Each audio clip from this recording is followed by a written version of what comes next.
가운데 앞에 있는 말씀 1절에서 염려에 대한 문제, 염려함으로 우리는 한 자도 크게 할 수도 없고 염려하면 할수록 더욱 어려움이 있습니다.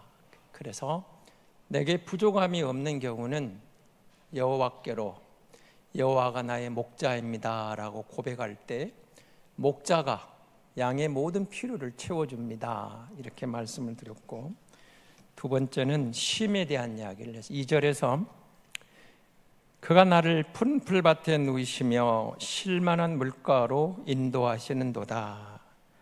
쉼이 있다, 안식이 있다. 그런데 여러분, 현대에는 너무 바빠서 쉬지를 못합니다. 바빠요. 그리고 너무 쉽게 막 세상이 변합니다.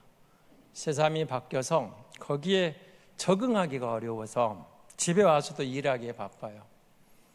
그러다 보니까 더 가까운 가족 간의, 이웃 간의 사랑에 대한 것이 좀 일 중심으로 흘러버리니까 문제가 있죠. 관계 중심으로 사랑을 회복해야 되겠죠. 여호와께로 가지 않으면 참된 안식은 없습니다. 참된 쉼은 없습니다. 여호와를 만날 때 진정한 안식이 있다. 그리고 3절에서 내 영혼을 소생시키시고 자기 이름을 위하여 의의 길로 인도하시는도다. 영혼의 문제는 그리스도의 십자가 아니면 해결할 방법이 없습니다. 우리 영을 소생시키고 새롭게 하는 것은 예수 그리스도의 복음, 예수 그리스도의 십자가, 오직 예수의 길이 없습니다. 우리의 길을 인도할 의의 길로, 바른 길. 여러분, 내 선택이 얼마나 잘못될 수 있다는 사실을 놓치면 안 됩니다. 보이는 것이 다가 아니고 내가 들은 것이 다가 아닙니다. 우리는 내가 봤으니까 맞아 그래도 우리는 그 앞뒤 문맥이 다를 수도 있습니다. 내가 들은 것도 앞부분에 내가 모르는 게 있고 아는 게 있고, 여러분, 우리는 내가 본 것도 내가 들은 것도 실수할 수가 있습니다.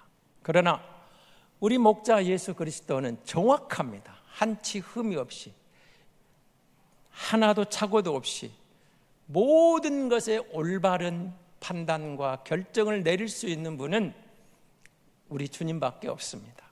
여러분, 이걸 놓치면 안 돼요. 내가 옳다고 생각하지 마십시오. 하나님, 내게 지혜를 달라고, 분별력을 달라고, 내게 가르쳐 달라고 겸손하게 십자가 앞에 엎드려서 하나님의 지혜를 구할 때 주님이 우리에게 주신 답이 정답인 줄로 믿습니다. 오늘 4절 같이 읽겠습니다. 내가 사망의 음침한 골짜기로 다닐지라도 해를 두려워하지 않을 것은 주께서 나와 함께 하심이라. 주의 지팡이와 막대기가 나를 안위하시나이다. 아멘. 사망의 음침한 골짜기, 어떻습니까? 여러분에게 그런 순간은 없었습니까? 역경에 대한 문제죠. 여러분, 해가 비치면 비가 오지 않고 비가 오지 않으면 사막이 됩니다. 사막이 어떤 땅이냐? 비가 안 오는 땅이 사막입니다. 여러분, 우리 인생에도 역경이 없으면 좋겠지만 사실은 그 역경들이 우리를 더욱 성숙시키고 훈련시켜가는 것을 보게 됩니다. 우리 어르신들이 늘 그런 말 하죠. 젊었을 때는 사서 고생을 해라. 사서 고생을 해도 그것이 유익이 된다고 그렇게 가르치죠. 온실에서 크는 나무는 밖에 나와서 적응하기 어려운 겁니다. 그러나 그 역경을 경험한, 가난한 경우, 어려운 고난을, 역경을 극복하고 나면 어떤 인생의 세찬 바람이 부딪혀도 이겨나가는 힘이, 그 능력이 생기는 거예요. 역경의 문제죠. 여러분, 내가 힘들고 어려운 날이 없다면 성숙은 없다. 믿음의 선배들이, 여러분, 모세의 경우를 한번 보십시오. 광야 40년 있었죠. 미디안 광야에 40년이 있었어요. 40세가 되어서 이제는 내 백성을 내가 건질 수 있는 이치에 있다 생각을 했겠죠. 그래서 애굽인을 죽이고 저들이 나를 믿어주면 내가 이스라엘의 지도자가 될 줄 알았어요. 아니었습니다. 하나님은 모세를 미디안 광야로 보내십니다. 40년이 지나서 다시 모세를 불러 지도자로 쓰십니다. 모세에게 광야 40년이 없었다면 어쩌겠습니까? 여러분, 다윗을 보십시오. 사울 왕과 다윗 왕의 차이점이 뭘까요? 사울 왕은 왕이 되었지만 사실은 광야가 없었어요. 그런데 여러분, 다윗은 왕이 되기 전에 골리앗을 죽이고 영웅이 되지만 쫓기는 자가 됩니다. 왕에게. 그리고 자기 장인어른에게. 다윗에게도 여러분, 그 30세 헤브론에서 왕이 됐다고 하는데 약 13년, 10년에서 13년 이렇게 봅니다. 광야가 있어서 광야. 그러나 다윗의 그 광야 같은 훈련이 있었기에, 연단이 있었기에 다윗은 왕이 된 뒤에도 여호와가 나의 목자라고 고백하면서 나의 이 나라의 진정한 왕은 하나님이십니다. 하나님이 함께 하셔야 됩니다. 하나님이 도와주셔야 됩니다. 그래서 여러분, 광야를 통과한 다윗은 그 하나님 마음에 합한 왕으로서 사명을 감당하게 되고, 실수하는 순간도 있었지만 즉시 하나님께로 돌아와서 회복하는 것을 보게 되잖아요. 사울왕은 왕이 된 뒤에 하나님을 찾지 않습니다. 하나님께 경배하지도 않아요. 사울은 하나님이 함께하는 임재의 표신, 하나님의 법궤를 방관해버립니다. 방치해버립니다. 다윗은 왕이 되자마자 어떻게 하죠? 법궤를 먼저 가져요. 법궤를. 하나님의 법궤를 예루살렘으로 제일 먼저 가져옵니다. 그게 뭐예요? 하나님 중심으로 정치를 했다, 그 말입니다. 하나님 중심으로 왕이 통치했다, 그런 뜻입니다. 사울은 법궤를 애면했지만 다윗은 법궤를 먼저 들여와서 법궤를 중심으로 광야를 통과하면서 하나님의 은혜를 경험했던 것이죠. 때로는 우리 앞에 역경이 올 수가 있습니다. 그러나 그 인생의 어려운 순간들이, 아골골짜기 같은 그런 순간들이, 피할 수도 없었고 예측할 수도 없는 아픔이, 불행이 내 앞에 성큼 다가올 수도 있었어요. 있었습니다. 여러분 인생에 없었겠어요? 있어요. 그런 인생, 그런 순간이 없는 사람이 누가 있겠습니까? 그런데 누구에게나 있는 이 아픔이, 역경이, 시련이, 기억하십시오, 영원하지 않습니다. 일시적입니다. 그리고 반드시 터널을 통과하듯이 통과하게 하셨어요. 선한 목자가 우리를 그렇게 이끌어 가신다는 겁니다. 고린도후서 4장 17절 한번 보고 오겠습니다. 고린도후서 4장 17절을 같이 읽겠습니다. 4장 17절에 있는 말씀입니다. 같이 읽겠습니다. 고린도후서 4장 17절입니다. 우리가 잠시 받는 환난에 경한 것이 지극히 크고 영원한 영광에 중한 것을 우리에게 이루게 함이니. 보십시오. 무슨 말입니까? 우리가 받는 잠시 환난이 있다는 겁니다. 없다는 게 아닙니다. 있는데 크고 영원한 것을 이루게 하시는 그 도구가 되는 과정이 된다. 다시 말하면 역경에도 목적이 있다는 것을 기억하라, 그 말입니다. 연단되는 것입니다. 우리를 성숙시키는 겁니다. 우리의 믿음을 강화시켜 나가는 겁니다. 우리가 주님을 닮아갑니다. 하는데 주님을 닮아가게 만드는 건 역경 없이 안 되는 것이죠. 어떤 역경이 와도 두려워하지 마십시오. 실망하지 마십시오. 내가 사망의 음침한 골짜기로 다닐지라도 해를 두려워하지 않을 것은, 그렇습니다. 주께서 나와 함께 하십니다. 주께서 나와 함께 하심이라 주의 지팡이와 막대기가 나를 안위하시나이다. 사실 어려움 당하면 힘들죠. 힘이 빠집니다. 누구나 어려움을 좋아할 사람이 누가 있습니까? 싫습니다. 힘듭니다. 왜냐하면 우리는 인내가 한계가 있는 인간이거든요. 그래서 그걸 극복하기 더 큰 힘이 필요한 거죠. 뭘까요? 여호와가 나의 목자입니다. 뭘 믿으라는 겁니까? 그의 약속을 믿어야죠. 하나님의 약속은 공수표가 없습니다. 하나님의 약속을 잡아보십시오. 그 약속을 의지하면 역경 가운데 주님이 손 내미시는 것을 보게 될 것입니다.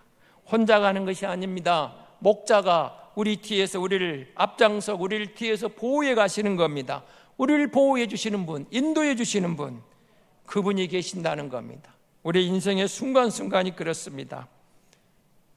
그림자를 두려워하지 마십시오. 두려움은 문새보다 항상 크다는 말이 있습니다. 그러나 그림자는 우리를 해칠 수가 없습니다. 어떤 두려움이 와도 우리가 정말 주님을 바라보면 주님이 역경을 이기게 하시는 겁니다. 그림자는 불빛이 사라지면 자연스럽게 사라지고 말 겁니다. 방향을 여러분 자동차를 운전하다가 유턴해 오는 경우가 있죠. 그림자를 향하다가 빛이신 주님께로 향해 보십시오. 유턴해서 주님께로 돌아가십시오. 주님을 향해 보십시오. 그림자가 사라집니다. 세상의 환경을 보면 실망하고 괴로울 순간이 올 수 있습니다. 그러나 주님을 보면 힘을 얻습니다. 힘이 생깁니다. 이 세상을 사는 날 동안 골짜기 없는 인생이 어디 있겠습니까? 시련 없는 인생이 어디 있겠습니까? 역경 없는 인생이 어디 있겠습니까? 차이점은 믿는 사람과 안 믿는 사람 차이점은 단 한 가지입니다. 주님이 나와 함께 하심을, 목자가 나와 함께 하심을 믿는 것과 안 믿는 것의 차이점입니다. 주님이 나와 함께 하십니다. 5절을 함께 읽겠습니다. 주께서 내 온수의 목전에서 내게 상을 차려주시고 기름을 내 머리에 부으셨으니 내 잔이 넘치나이다. 사람은, 여러분, 사람 인자라는 아시죠? 혼자 살 수 없어서 서로 의지하고 살아야 된다, 기대고 살아야 된다. 상형 문자잖아요. 사람 인자가 그런 의미가 있습니다. 사람은 혼자 살 수가 없습니다. 아무리 똑똑해도, 아무리 지혜 있고, 아무리 많이 가지고, 아무리 성공했어도 혼자 살 수 있는 인생이 아닙니다. 누군가와 인간관계 속에 살아갑니다. 부부의 관계가 있습니다. 부모와 자식 간의 관계가 있습니다. 형제 간의 관계가 있습니다. 직장 동료가 있습니다. 같은 교회 안에 성도가 있습니다. 내가 사는 사회에 이웃이 있습니다. 더불어 사는 게 인생입니다. 그런데 사람은 같이 가면서 함께 부대끼면서 상처가 되기도 한다는 것이 문제죠. 가장 가까운 사람 때문에 어려울 수도 있습니다. 그리고 그 상처를 힘들어서 도피하고 싶을 때가 있습니다. 사실은 여러분, 우리가 사람을 만나도 여러분이 모든 사람에게 내 속마음을 다 털어놓습니까? 그렇지 않죠.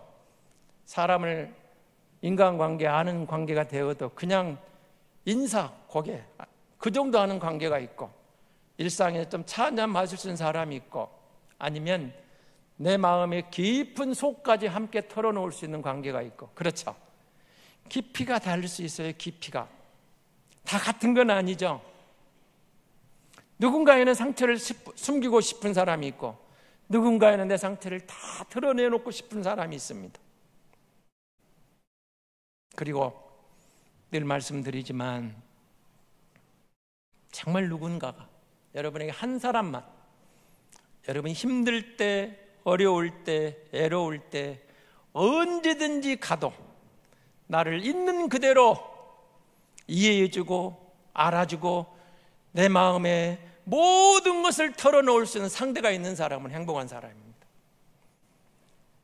결혼한 딸이 친정 엄마를 찾아가는 그런 마음으로 언제든지 가도 내 속의 상처를, 아픔을 털어놓을 때 그 사람만은 나를 알아주고 내 상처가 되지 않고 나를 있는 그대로 이해해주고, 세상의 모든 사람들이 나를 욕해도 그 사람만큼 나를 믿어주는 한 사람이 있다면, 그런 친구가 있다면 예수님이 나의 친구들. 시편, 여러분 찬송가 92편을 집에 가서 한번 불러보세요. 예수가 우리 친구 되어주시잖아요. 놀라운 거거든요. 예수님이 내 친구다. 예수님이 나의 목자다. 예수가 나의 친구 되어주신다.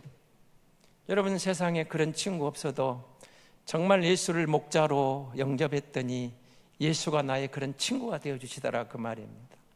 그래서 주님께로 가시면 어떤 상황 속에서도 우리는 상처가 아니라 회복이 일어나는 겁니다. 중동 사람들은 그 사막이 많은 지역이다 보니까 물을 낭비하지 않는다고 그럽니다. 물을 소중히 여긴다고 그래요. 여러분, 우리가 주께서 우리 가운데 다가오시는, 오늘 본문에 뭐라고 그랬어요? 주께서 내 원수의 목전 내게 상을 베풀어 주세요. 이게 무슨 말이에요? 밥상입니다. 잔치상입니다. 기름으로 내 머리에 발라요. 그러니까 무슨 일이에요? 내 잔이 넘쳐요. 이 말은 우리가 주님을 사랑하고 그 목자를 의지하고 목자와 함께 걸으면 우리에게 필요한 잔이 넘치도록 부어주시는, 보세요, 성령 하나님이 우리에게 부으시는 것이 있어요. 때로는 조용히 있어 보세요. 가만히 있어 보세요. 너는 조용히 있어. 내가 하나님됨을 알아라. 내가 하나님됨을 알지어다. 잠언은, 시편은 우리에게 그렇게 말하지 않습니까? 하나님이 나의 하나님됨을 기다릴 때가 있어요. 기다려 보세요. 너무 조급하게 굴지 마시고 멈추고 조용히 있어서 하나님이 나의 목자 되심을, 나의 하나님 되심을 기다려 보십시오. 그리고 그 하나님 인도하심을 바라보십시오. 그러면 고침 받은 다음에 하나님이 회복하시는 것을 보게 될 것이고, 고침 받은 다음에는 뒤돌아보지 마시고 받은 바 은혜를 늘 기억하십시오. 우리는 지난날의 상처에 너무 매여 있어요. 거기만 주목하려고 합니다. 하나님의 은혜를 입고서도 그 은혜에 대해서, 그 은혜를 묵상하기보다 상처에 주목하니까 문제가 돼요. 하나님의 은혜를 묵상하세요. 하나님이 함께 하신다. 고난이 있지만, 역경이 있지만 하나님이 함께 하시면 극복할 수 있다. 그리고 그 어떤 순간에도 여러분, 우리가 오늘 5절에 말한 주께서 내 원수의 목전에서 내게 상을 차려주는 순간이 있다는 사실을 기억하십시오. 무슨 말일까요? 우리가 원수 갚는 것을 내 힘으로 하려고 하지 마십시오.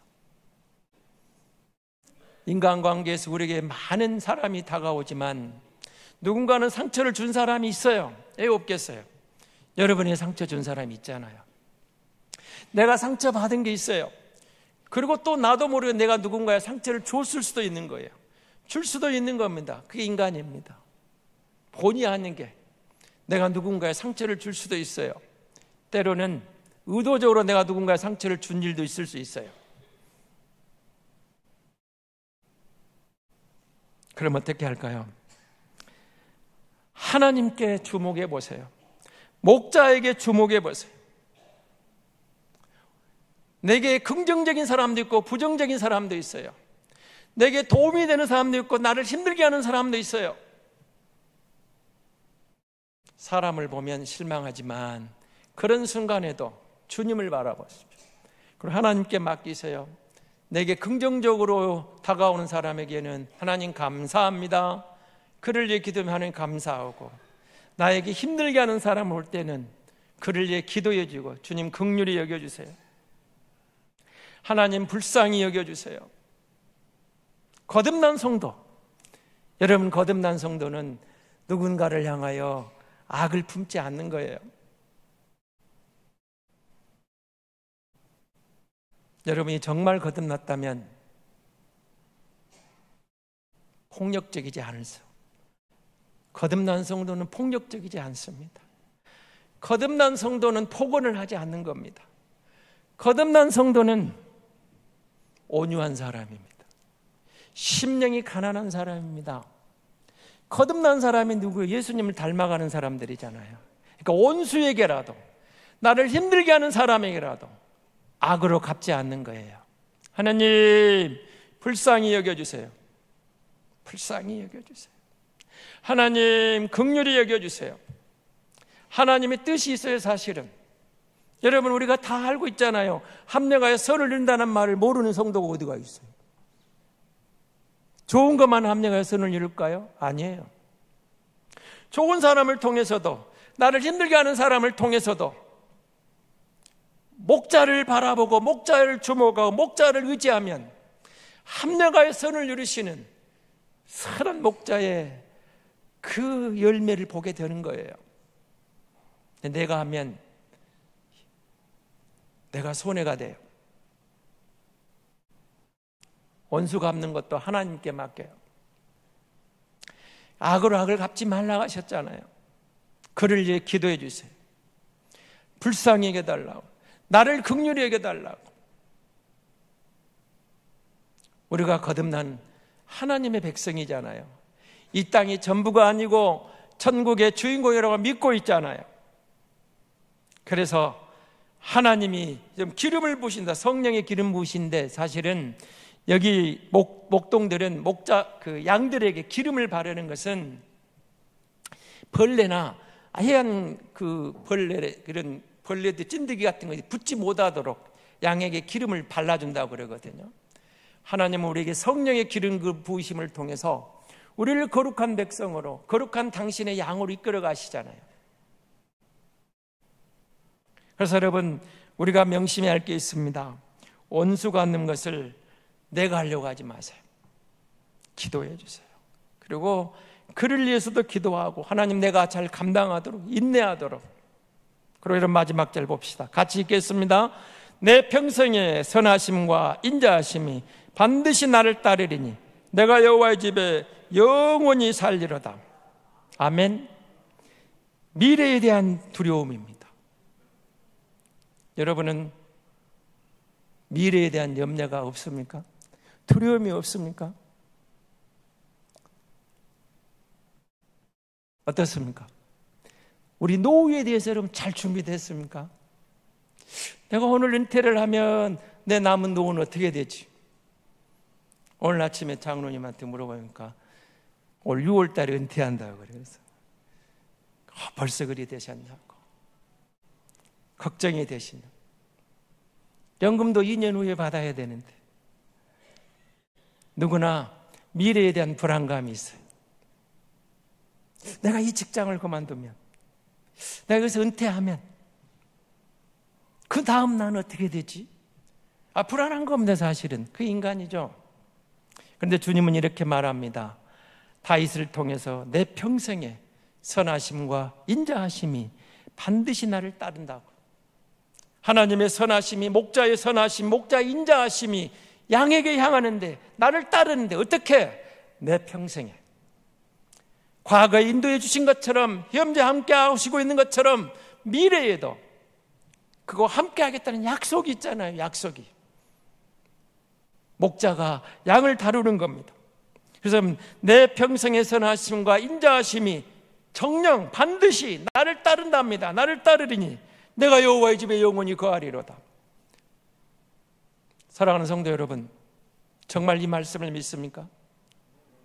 이 세상이 우리의 전부가 아니고 나그네 길이고, 우리에게는 영원한 본향이 있고, 우리에게는 이 땅의 7, 80, 8, 90 인생이 끝이 아니라 영원히 살 하나님의 나라가 준비되어 있어, 그 나라, 그 하늘 왕국에서 우리의 진정한 왕이 나를 영접하는 영원히 살 그 나라가 우리 앞에 있음을 정말 확신합니까?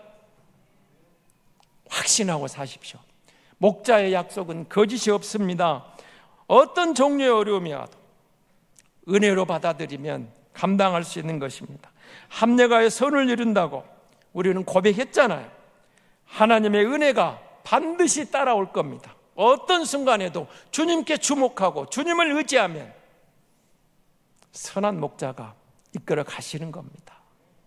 그러니 미래에 대해서도 너무 내가 하려고 하지 마십시오. 내가 할 건 다 최선을 다했고, 하나님 내 미래가 주님 손에 있음을 믿습니다. 나의 목자 되신 주님 손 안에 있음을 믿습니다. 어떤 결과도 감사함으로 받으면 버릴 게 없다고 했잖아요. 그렇게 바라보는 것입니다. 나의 평생의 선하심과 인자하심이 반드시 정녕 나를 따른다고 약속했잖아요. 하나님은 거짓말하지 않습니다. 하나님 앞에 만약이라는 가정도 없습니다. 우리의 미래는 천국집이, 영원한 하늘왕국이 반드시 준비되어 있는 줄로 믿습니다. 우리가 주를 믿기 때문입니다. 우리가 주님을 의지하기 때문입니다. 다시 말씀 한 군데 보고 오겠습니다. 고린도후서 5장 1절입니다. 고린도후서로 가겠습니다. 5장 1절 말씀입니다. 고린도후서 5장 1절 말씀 일부러 성경을 안 띄웠습니다. 성경 찾는 습관도 기르셔야 돼요. 자, 고린도후서 5장 1절입니다. 같이 읽습니다. 만일 땅에 있는 우리의 장막집이 무너지면 하나님께서 지으신 집 곧 손으로 지은 것이 아니요 하늘에 있는 영원한 집이 우리에게 있는 줄 아느니라. 아멘. 그렇습니다. 우리의 장막은 반드시 끝이 있습니다. 성도된 우리가 놓치지 말아야 될 게 있습니다. 죽음은 두려움의 대상이 아닙니다. 죽음은 하나의 과정에 불과합니다. 반드시 우리에게 죽음은 다가옵니다. 누구에게나 죽음은 옵니다. 저에게도 오고 여러분에게도 오고. 죽음을 피할 수 있는 생명체는 아무것도 없습니다. 그런데 주 안에 있는 성도에게, 목자 되신 주님의 보호를 받는 성도들에게는 영원한 집이 준비되어 있다고 성경은 분명하게 약속하고 있지 않습니까? 더 좋은 곳입니다. 여기보다 우리가 그 이사 가는 것이 죽음이라고 말하는 거죠. 더 좋은 곳으로 나아갑니다. 천국에 약속이 있습니다. 눈물 없는 곳, 죽음 없는 곳, 질병 없는 곳. 한번 상상을 해보시면서 그냥 웃고 가시면 됩니다. 여러분 힘들어하는 건강 문제, 돈 문제, 자식 문제, 많은 삶의 모든 문제가 그곳이 하나도 없습니다. 기대가 안 됩니까? 기대가 되죠. 믿음의 백성은 그것을 기대하며 사는 거예요. 이곳이 잠시예요, 잠시. 70년을 살지 80년을 살지 아무도 모르겠지만 한 8, 90년 살다 간다 합시다. 100세까지 살다 오십시오. 그거 금방입니다, 금방. 그러나 우리에게는 영원한 천국, 하늘왕국이 준비되어 있습니다. 내 평생의 선하심과 인자하심이 정녕 반드시 나를 따르니 그 다음 말도 중요하죠. 내가 여호와의 집에 영원히 살리로다. 여호와의 집이 준비되어 있습니다. 하늘왕국이 준비되어 있습니다. 내가 영원히 사는 것입니다. 천국은 하나님이 주신 기업입니다. 이 세상 인생이 전부가 아닙니다. 수천 년, 수만 년 영원히 사는 그날. 사실은 이 땅은 유치원과 같은 인생입니다. 유치원. 지금 저기 잠옷실에 있는 저 아이들, 지금 저 아이들이 좋아하는 것은 뭘까요? 한번 상상을 해보십시오. 유치원에 다니는 우리 아이들이 좋아하는 것. 근데 그 아이들이 갖고 있는 것이 어른이 되고 나면 필요한 게 하나나 있을까요? 제가 보기에 하나도 없어요. 저희 어렸을 때 구슬치기 많이 했거든요. 딱지치기.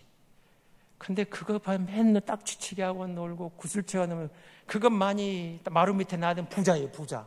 얼마나 그거 따먹으려고. 그런데 중학생만 돼도 그 구슬 딱지가 하나도 눈에 안 들어와. 근데 초등학교 다닐 때 그게 전부예요. 그것만 있으면. 그것 많으면 부자예요. 부자. 행복했어요. 좋았어요. 딱지 많이 있다. 구슬 많이 갖고 와. 중학생만 되면 그거 하나도 소용이 없더라고요. 없어서요. 유치원과 같다니까요. 유치원과. 우리 요한계시록 21장 4절 한 절 보고 오겠습니다. 요한계시록 21장 4절 말씀입니다. 21장 4절 찾아서 같이 읽겠습니다. 요한계시록 21장 4절입니다. 모든 눈물을 그 눈에서 닦아주시니 다시는 사망이 없고 애통하는 것이나 곡하는 것이나 아픈 것이 다시 있지 아니하리니 처음 것들이 다 지나갔음이라라. 우리 연약한 것들이 다 지나간 그곳에서 우리의 눈물을 닦아주시는 그분이 계시고 다시 죽을 일이 없어요. 다시 아플 일이 없어요. 지금 있는 그 모든 것이 없는 그곳에서, 그것이 다 지나간 그 완전한 그곳에서 우리가 살 날이 있다는 것이죠. 천국을 가기 전에 이 땅의 인생은 유치원과 같다. 이 세상이 전부가 아니다. 이 세상은 나그네 길이다. 영원한 것이 기다리고 있다. 이 세상은 영생으로 가는 과정일 뿐이다. 천국을 바라보고 영원한 것에 믿음의 투자를 하자, 그 말입니다. 주식 부자 됐다고 부러워하지 마시고 나는 믿음으로 하늘나라에 투자하고 있다, 감사하시기 바랍니다. 여러분, 우리가 인생을 살면서 좋은 것도 있고 나쁜 것도 있어요. 잘못 결정할 때도 있어요. 하나님을 잃어버리고 잠시 방황할 때도 있어요. 그러나 기억하십시오. 선한 목자 우리 주님은 결코 우리를 잊지 않습니다. 우리를 떠난 적이 없습니다. 우리를 붙잡고 계십니다. 우리를 알고 계십니다. 그래서 언젠가 우리가 다시 돌이킬 때 지금까지 지내온 것이 주의 은혜라고 고백하잖아요. 그 크신 은혜 가운데서 여러분, 미래 불안하게 생각하지 마십시오. 의심하지 마십시오. 우리가 하나님을 믿고 목자 되신 그분을 의지하면 우리는 미래도 주님 손에 있는 줄로 믿습니다. 주님 손에 있다. 조금 힘들 수도 있고 어려울 수도 있어요. 그럼에도 불구하고 목자를 의지해 보십시오. 제가 한 가지 예만 드려보고 마치려고 합니다. 예기치 못한 아픔이 올 때, 불행이 올 때 하나님 왜 이러시냐고 항의하고 싶을 애 없겠습니까? 저는 제 선배 목사님하고 두 분의 선배 목사님, 제가 이야기를 했던 것 같기도 하고, 다 남매를 기르는데 한 선배는 초등학교 5학년 때 아들이 골수암에 걸려서 투병 생활 한 2, 3년 하다 죽습니다. 처음에 몰랐어요. 남매를 하나님이 선물로 주셨는데 아들이 초등학교 5학년 때 골수암에 와서 2, 3년 투병 생활 죽어가요. 얼마나 힘들었겠습니까? 하나님, 나 목회 어떻게 하라고 그러십니까? 내 아들 데려가면 목사가 아들 죽었다고 하면 내가 어떻게 말하라고. 그런데 그 사모님이 이런 간증을 했습니다. 처음에는 하늘이 무너진 줄 알았는데 하나님께서 그 아들을 주신 위로가 있었습니다. 딸 하나를 바라보면서 믿음으로 키우고, 그러면서 하나님이 자기 마음에 문득 깨달음을 하나 주셨습니다. 이 어린 자식들과 고통스러워하는 그들에게 복음을 전해라. 그래서 같은 병실에 있는 그 생각보다 어린이 병원인데 그런 환우들이 많더라는 겁니다. 복음을 갖고 갔습니다.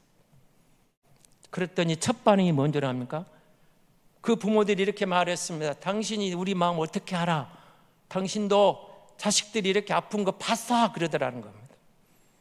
사모님이 웃으면서 그랬답니다.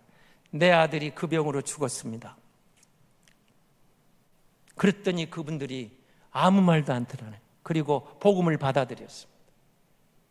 지금까지 그런 환우들을 위해, 그 부모를 위해서 기도하고 전도하고, 그 아이들에게 전도하고, 그 부모에게 전도하고, 천국에서 다시 만날 날이 있습니다. 예수를 목자로 따르면 됩니다. 예수를 믿으면 됩니다. 광주에 있는 선배 목사님, 누구라고 말하면 다 하지 말 안 하랍니다. 거기도 남매가 있었는데 힘든 투병 생활을 아들이 해갑니다. 너무 어려워서 잠을 잘 수가 없어요. 아이가 힘들어하니까. 4년, 5년 투병 생활이 길어갑니다. 근데 의사가 준비하라고 하는 거예요. 이제는 떠나야 됩니다. 그래서 그 아이의 이름을 하나님께 기도하다가 떠나야 된다면 이제 아이에게 방향을 바꿨습니다. 아들아, 천국에서 다시 보자. 그랬더니 그 아이가 그러더래요. 아빠, 천국에서 다시 만나요.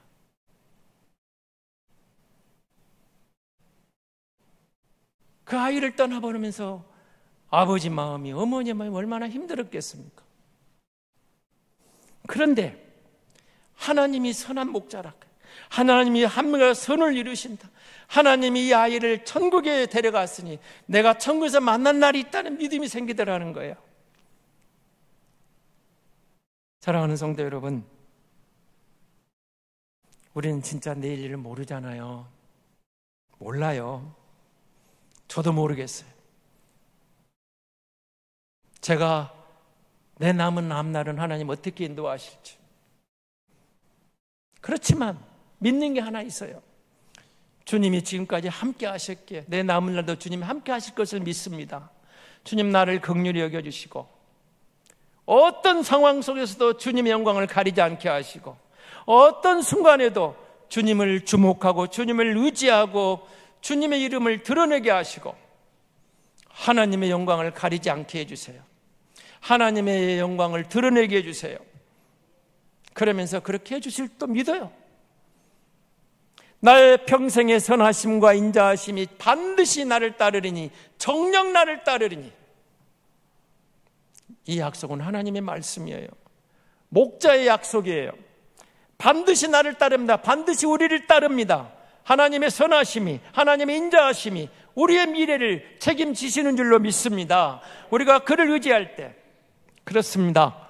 그 다음 보세요. 여호와의 집에 영원히 살리라. 이 땅이 힘들면 여호와의 집을 한번 상상해 보십시오. 우리가 지금 불편해하고 걱정하고 힘들어하는 모든 것이 사라져 버렸어요. 그곳에서 나의 진정한 왕이 두 팔 벌리고 나를 기다리고 있다고 생각해 보십시오. 금방 지나갑니다. 저는 벌써 제 나이가 이렇게 된 줄 몰랐어요. 그랬더니 어떤 장로님이 나오고, 목사님이 나이 많다고 하는 거예요. 나는 그 옆에 안 갈랍니다. 그래. 당신 나보다 나이 더 먹었다고. 나이 많은 사람 앞에서 이제 뭐 60대 중반이면 요즘은 총각 취급하는데 그걸 나이라고 그러시냐고. 금방이에요. 70도 금방이고 80도 금방입니다. 그런데 우리에겐 영원한 안식처가 있습니다. 영원한 왕국이 준비되어 있습니다. 잠시 거쳐가는 이 과정 때문에 너무 우리가 힘들어하지 마시고, 어려워도 부족해도 불평하지 마십시다. 유치원이라니까요. 유치원생들이 갖고 있는 것이 그렇게 부럽습니까? 난 저 아이들이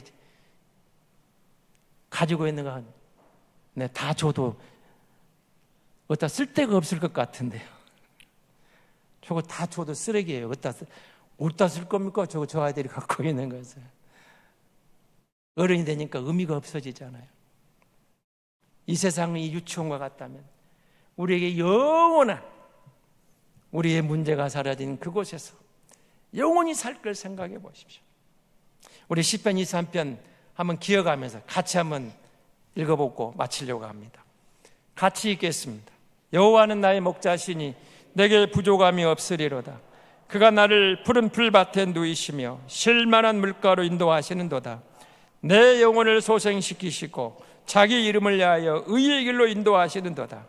내가 사망의 음침한 골짜기로 다닐지라도 해를 두려워하지 않을 것은 주께서 나와 함께 하심이라. 주의 지팡이와 막대기가 나를 안위하시나이다. 주께서 내 온수의 목전에서 내게 상을 차려주시고 기름을 내 머리에 바르셨으니 내 잔이 넘치나이다.